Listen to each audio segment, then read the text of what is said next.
సంపత్ కుమార్ గారు, జిల్లా కాంగ్రెస్ అధ్యక్షులు రోహిణ్ రెడ్డి గారు, మండల chairman Keshavenu, fisheries department chairman Sai, ఉపాధ్యక్షులు కైలాష్ గారు, అమిత్ రెడ్డి గారు, డైరీ రేపు కాంగ్రెస్ పార్టీ ఏఐసిసి అధ్యక్షుడు సుదీర్ఘమైనటువంటి రాజకీయ జీవితం, దాదాపు 55 ఏళ్ళు పైబడి రాజకీయ జీవితం ఉన్నటువంటి ఖర్గే గారు ప్రజాక్షేత్రంలో వారు దాదాపు 60 ఏళ్ళు పూర్తి చేస్తున్నటువంటి మహానాయకుడు ఖర్గే గారు రేపు హైదరాబాద్కి సాయంత్రం హైదరాబాద్ వస్తున్నారు.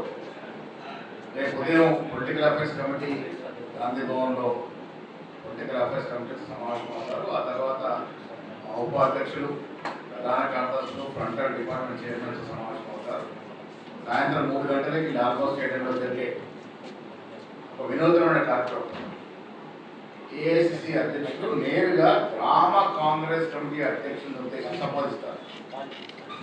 దాంట్లో దాదాపు 12,500 గ్రామ కాంగ్రెస్ అధ్యక్షులు, మండల కాంగ్రెస్ అధ్యక్షులు, బ్లాక్ కాంగ్రెస్ అధ్యక్షులు, జిల్లా కాంగ్రెస్ కమిటీ అధ్యక్షులతో పాటు జిల్లా కార్యవర్గాలు, మండల కార్యవర్గాలు, ఎమ్మెల్యేలు, ఎమ్మెల్సీలు, ఎంపీలు, మంత్రులు అందరూ దాదాపుగా 40,000కి పైగా నిజమైనటువంటి కాంగ్రెస్ కార్యకర్తల యొక్క సమ్మేళనం. కాంగ్రెస్ పార్టీ అందరి పార్టీ. ఈ రాష్ట్రంలో జై బాపు, జై భీమ్, జై సంవిధాన్ కార్యక్రమం 6 మాసాలుగా విజయవంతంగా జరిగింది. కాంగ్రెస్ పార్టీ అన్ని వర్గాలకి, అన్ని ప్రాంతాలకి, అన్ని కులాలకి సమన్యాయం చేసే పార్టీగా ఇవాళ సమన్యాయం చేస్తున్న ధర్మిల ఈ సమావేశం పేరు కూడా మా రేపు సమావేశం జరిగేటువంటి పేరు కూడా సామాజిక న్యాయ సమర పేరిట, సామాజిక న్యాయ సమర పేరిట జిల్లా కాంగ్రెస్ కమిటీ అధ్యక్షుల్ని వారు సంబోధిస్తారు. ఈ కార్యక్రమంలో గ్రామ కమిటీ అధ్యక్షులు సంబోధిస్తారు. గ్రామ కమిటీ అధ్యక్షులు కొందరు ప్రసంగిస్తారు, వారు ఆలోచన చెప్తారు. జిల్లా కాంగ్రెస్ కమిటీ అధ్యక్షులు కొందరు మాట్లాడతారు. ఆ తర్వాత ముఖ్యమంత్రి గారు, డిప్యూటీ ముఖ్యమంత్రి గారు, మా ఇన్ఛార్జ్ మీనాక్షి గారు, దీని తర్వాత ఖర్గే గారు మాట్లాడతారు. ఇది ఈ దేశంలోనే మొట్టమొదటిసారిగా మేము గ్రామ కమిటీ అధ్యక్షుల్ని పిలిచి ఏఐసిసి అధ్యక్షుల ద్వారా సందేశం ఇప్పిస్తున్నటువంటి కార్యక్రమం.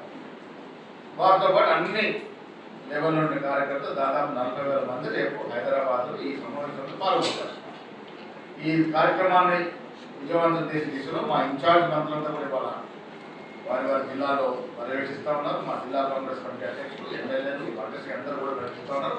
ప్రతి కాన్స్టిట్యున్సీకి 500 మంది మా క్యాడర్ రేపు హైదరాబాద్కి వస్తూ ఉన్నారు. ఇది రేపటి కార్యక్రమం.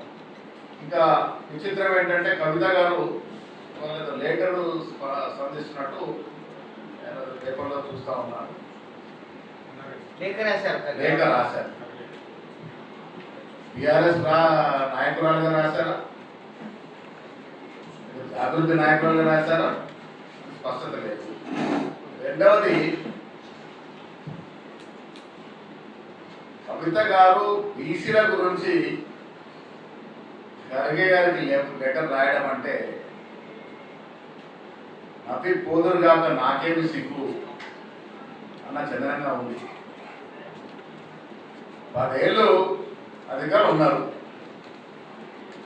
ఏ ఒక్క బీసీకి ఏమి ఎలగబెట్టారమ్మా మీరు?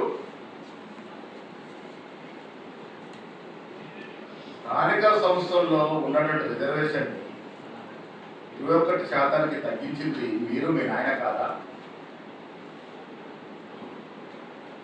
గొర్రెలు బర్ల పేరిట స్కాములు చేసి డబ్బులు దండుకుంది మీరు, మీ కుటుంబం కాదా? 10 ఏళ్ళు అధికారులు ఉన్నప్పుడు నువ్వు ఎంపీగా ఉన్నావు, ఎమ్మెల్సీగా ఉన్నావు, జాగృతి అధ్యక్షురాలుగా ఉన్నావు. మీ ద్వారా నేను వాళ్ళని అడుగుతాను, ఒక్క ప్రెస్ కటింగ్ అని ఒక వీడియో గారు చూపించగలుగుతారు. ఆవిడ బీసీల గురించి మాట్లాడినట్టు మాట మీ ద్వారా వారు ఛాలెంజ్ చేస్తారు. ఒక్క ప్రెస్ క్లిప్పింగ్ ఆనాడు ఆవిడ కవిత గారు ఎంపీగా, జాగ్రత్త అధ్యక్షురాలుగా, తర్వాత ఎమ్మెల్సీగా ఉండి బీసీల గురించి ఏదైనా ఒక మాట మాట్లాడినారా మీరు? ఇవాళ బీసీల గురించి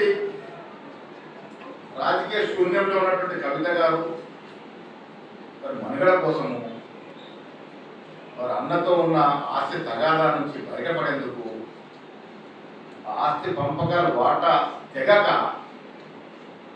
ఆవిడ ఉనికి కాపాడుకోవడానికి బీసీలు జపమెత్తుకుంది తప్ప ఆవిడ బీసీల కోసం చేసిందేం లేదు. ఆవిడ గారికి బీసీల గురించి మాట్లాడే అర్హత లేదు. ఇలా కాంగ్రెస్ పార్టీ గురించి ఆవిడ బీసీల విషయం మాట్లాడితే, yes we are the champions, SC ST BC minority Congress పార్టీయే అండా. ఎందుకు చెప్తామనే మాట, ఎన్నికలకు ముందు మేము మాట ఇచ్చినాం. కామారెడ్డిలో డిక్లరేషన్ నేనే ప్రవేశపెట్టిన 42% రిజర్వేషన్ స్థానిక సంస్థలు ఇస్తామని ఇచ్చిన మాట, దానికి అదనంగా అధికారంలోకి వచ్చిన తర్వాత స్థానిక సంస్థలకి 40% చేసిన కాకుండా విద్యా ఉపాధిలో కూడా చట్టం తీసుకొచ్చినాము. ఇది మా ఘనత. ఈ రాష్ట్రంలో రాహుల్ గాంధీ గారి యొక్క ఆకాంక్ష, రాహుల్ గాంధీ గారు తీసుకున్న నినాదాన్ని పరిపూర్ణంగా రేవంత్ రెడ్డి గారు పూర్తి చేశారు. కుల సర్వే చేశాము.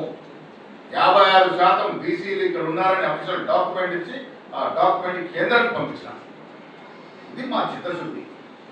ఆవిడ వాళ్ళు అంటా ఉంది, నేను బీసీల కోసం ఉద్యమం చేశాను. మీకు ఎవరైనా గుర్తుందో ఆవిడ ఎక్కడుంది? మేము బీసీ చట్టం చేసినప్పుడు రాష్ట్రంలో బిల్లు చేసినప్పుడు ఎక్కడుందాడు? ఐడియా ఉందా మీకు? ఎక్కడుందాడు? లిక్కర్ రాణి గారు జైల్లో ఊకలు లెక్క పెడతా కూర్చుంది. మేము కాంగ్రెస్ పార్టీ బీసీల కోసం వాగ్దానం చేసిన రోజున, కాంగ్రెస్ పార్టీ బీసీల కోసం డ్రాఫ్ట్లు చేసి రిజల్యూషన్ చేసిన రోజున ఈ ఉద్యమం ఇక్కడ ఉద్యమం చేసింది జైల్లో చేసిందా? బీసీల కోసం తప్పించి ఉద్యమం చేసింది ఏ జైల్లో చేసింది నాకు అర్థం. ఎక్కడ చేసామో మన ఉద్యమం? అసలు టీఆర్ఎస్ నాయకులకు కానీ మీకు కానీ బీసీల గురించి మాట్లాడే అర్హత, హక్కు లేదు. 10 ఏళ్ళు మీరు బీసీ అడుగులను ఉంచారు. ఎంతమంది బీసీ నిరుద్యోగులు ప్రాణాలు అనిపించినారు, ఉద్యోగాలు రాక చనిపోయినారు. ఆ పాపం ఆ ఉసులు జరిగేదో మీరు అధికారులను దిగిపోయినారు. ఎన్ని ఉద్యోగాలు ఇచ్చారు మీరు? ఇదే నిరుద్యోగులు అడ్డం పెట్టుకుని ఉద్యోగం చేసి నిరుద్యోగులు ప్రాణాలు అనిపించి వారి కుటుంబాలు రోడ్డున పడితే 10 ఏళ్ళ అధికారులు ఉండి 50 ఉద్యోగులు ఇలాంటి పరిస్థితి. మీరు ఉద్యోగులు ఇస్తే ఎంతమంది బీసీలకు న్యాయం జరిగేది? అది ఇవ్వరు. ఇలా మేము చట్టం చేసి పార్లమెంట్కి పంపినాము, కేంద్రానికి పంపినాము. బీజేపీ నాయకులను దీని మీద మాట్లాడరు, దీని మీద స్పందించరు. కవిత గారు కొత్త అవతారం ఎత్తుకొని ఆవిడేదో బీసీల కోసం చేసినట్టుగా ఉద్యమాలు చేసినట్టు ఇక్కడ చేసింది నాకు అర్థం. ఒక మహిళ ఉంది మొత్తం రాష్ట్రంలో 2014 నుంచి 2018 వరకు క్యాబినెట్ ఒక మహిళ లేకుంటే ఆనాడు మాట్లాడే చాతకాని నువ్వు సాటి మహిళల గురించి ఎప్పుడైనా గలవించినవా? ఇవాళ బీసీల గురించి, మహిళల గురించి ఆమె కొత్త ఆవిడ దుకాణం జాగృతి నడుపుకోవడానికి కోసం ఏదో బీసీల గురించి మాట్లాడదంటే 90% రాష్ట్రంలో బీసీలు లేరు. టీఆర్ఎస్ నాయకులు ఏం చెప్పినా, హరీష్ రావు గారు బాగా మాట్లాడుతారు బాలకచర్ల గురించి. ఎస్, ముఖ్యమంత్రి గారు ఛాలెంజ్ చేసినట్టు సిద్ధం కానీ అసెంబ్లీలో చర్చ పెట్టుకున్నాం. లెక్కలతో సహా కాగితాల మీద ప్రూఫ్తో సహా మా ముఖ్యమంత్రి చూపిస్తారు. దమ్ము ధైర్యం లేక ఆనాడు కేసీఆర్, హరీష్ రావు కాదా మన వాటాని హక్కులో పెట్టి కారరాశి 2099కి సంతకం పెట్టింది మీరు కాదా అన్నాడు.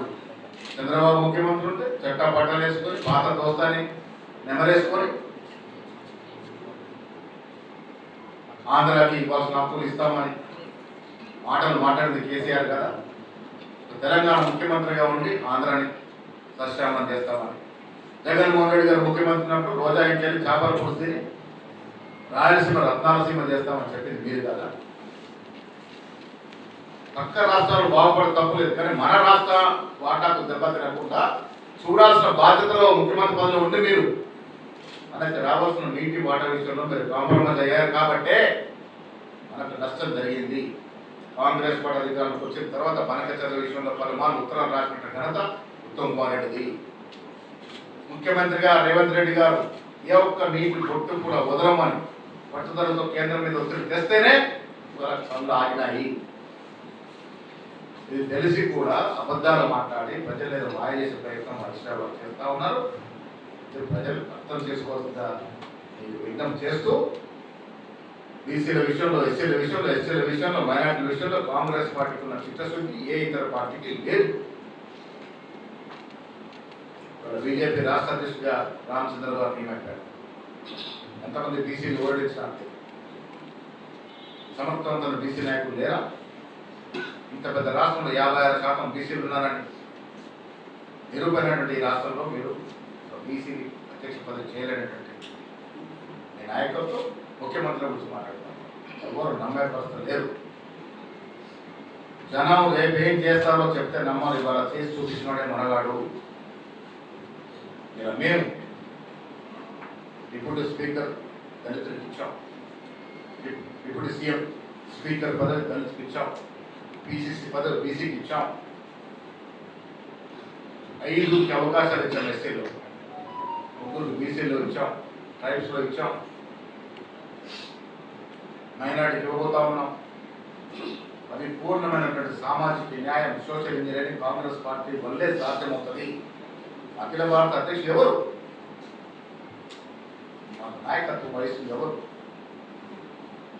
అన్నీ కూడా సజావుగా సమన్వయం చేసే పార్టీ కాంగ్రెస్ పార్టీ. ఆ సమన్వయంలో భాగంగానే రేపు లాల్ బాగ్ స్టేడియంలో పెట్టిన దాదాపు 40-45 వేల డెలిగేట్స్ మీటింగ్లో ఆది నాయకులు ప్రసంగిస్తారు.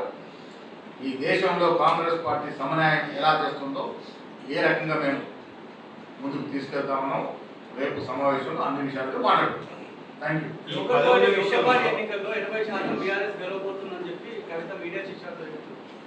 అసలు ఏ పార్టీలో ఉంది? అభివృద్ధి నుంచి నిలబెడుతుందా? రేపు బీఆర్ఎస్ నిలబెడుతుందా? బీఆర్ఎస్ స్థానం ఏంటి? తెలంగాణ భవన్ లోకం చాటేసిన నువ్వు బీఆర్ఎస్ గురించి మాట్లాడితే ఎట్లా? నీ వాటాలు తెగినాయా? అసలు మీ వాటాలు పంపకాలు జరిగినాయా? స్థానిక సంస్థలు బీఆర్ఎస్ అసలు ఎక్కడ ఉంది వారికి అవకాశం? ఏం చేశారు నాయకులు? కొట్టేస్తారు. 9 రోజులు 9,000 కోట్లు రైతు ఖాతాలో జమ చేసిన ఘనత కాంగ్రెస్ పార్టీ. ఎప్పుడు ఇది? మీరు 7 లక్షల కోట్ల అప్పు మాకు పెట్టిపోయినప్పటికీ కూడా 60,000 ఉద్యోగాలు సంవత్సరంలో ఇచ్చినట్టు ఘనత కాంగ్రెస్ పార్టీ. రైతు బంధు, రైతు భరోసా, రైతు రుణమాఫీ, సన్న బియ్యానికి 500 బోనస్, సన్న బియ్యం బీదవాడికి నాణ్యమైన సన్న బియ్యం ఇవ్వడం, ఇందిరమ్మ ఇల్లు 10 ఏళ్ళు ఊరడించారు. 10 ఏళ్ళు ఆశల పల్లెల్లో ఊపారు మమ్మల్ని. డబుల్ బెడ్రూమ్ సైరన్ మోగినండి. ఒక్క డబుల్ బెడ్రూమ్ ఇచ్చిన పాపన పోయినా. ఇలా మేము ఇందిరమ్మ ఇల్లు పేరిట ప్రతి నిరుపేద ఎలిజిబుల్ నిరుపేదకి ఇల్లు ఇస్తా ఉన్నాం. ఇన్ని ఘనకార్యాలు చేసినటువంటి మమ్మల్ని ఆదరిస్తానా? ప్రజల్ని 10 ఏళ్ళు అడుగడుగురా మోసం చేసి ఎస్సీ, ఎస్టీ, బీసీ, మైనార్టీ అడుగుడిన మోసం చేస్తారు. మీకు ఎందుకు ఓట్లేస్తారయ్యా? రాష్ట్ర సంపదను దోచుకున్న తీరులు ఓట్లేస్తారా? భ్రమలో ఉండి మాట్లాడుతూ ఉన్నారు. కవిత గారు ఉనికి కోసం మాట్లాడుతూ ఉంది. రాజకీయ శూన్యంలో ఉంది. ఆవిడ బీసీ రిజర్వేషన్ల కోసం రైలు రోకో కార్యక్రమం చేపడతాము. దానికోసం అన్ని పార్టీలు వారికి ఏ అర్హత లేదు. అదే ప్రతిదానికి ఒకటే ప్రశ్న కవిత గారికి. మీరు రైలు రోకో చేయండి, విమానం రోకో చేయండి, సముద్రంకి వెళ్ళి పడవలు రోకో చేయండి. ఇవన్నీ చేసే ముందు ఒకే ఒక్క ప్రశ్నకు జవాబు చెప్పాలి. 10 ఏళ్ళు మీరే వెలగబెట్టారు. 10 ఏళ్ళు మీరు ఏ బీసీకి ఏ వెలగబెట్టారు? 10 ఏళ్ళు ఏ మహిళకి సాధికారత ఇచ్చారు? ఇప్పటికి ప్రశ్నలు జవాబు చెప్పిన తర్వాత మీరు ఏమన్నా చేయవచ్చు, ఏ దండన చేయండి, ఏ రూపంలో చేయండి. అన్ని రాజకీయ పార్టీలకు కోవర్టుల సమస్య. నిన్న మీ ఎమ్మెల్యే అనిరుద్ రెడ్డి స్టేట్మెంట్ ఇచ్చి మీ పార్టీలో కోవర్టులు ఉన్నారు, చంద్రబాబు నాయుడు స్టేట్మెంట్ తీవ్రంగా పరిగణిస్తా ఉన్నాము. క్రమశిక్షణ విషయంలో ఎవరికి కూడా వెసులుబాటు ఉండదు.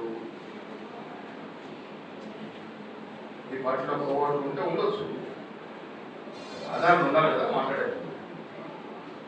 పదవుల్లో క్యాడర్లో నెలకొన్న అష్యూరెన్స్ కలెక్టర్ గారు ఇదివరకే చెప్పినారు, ఆదేశం ఇచ్చినారు. జూలై మాసంలో కార్పొరేషన్స్, బోర్డ్స్, డైరెక్టర్స్ అన్ని కూడా ముఖ్యమంత్రి గారు చేయడానికి జరుగుతాం. మీరేమో సామాజిక న్యాయం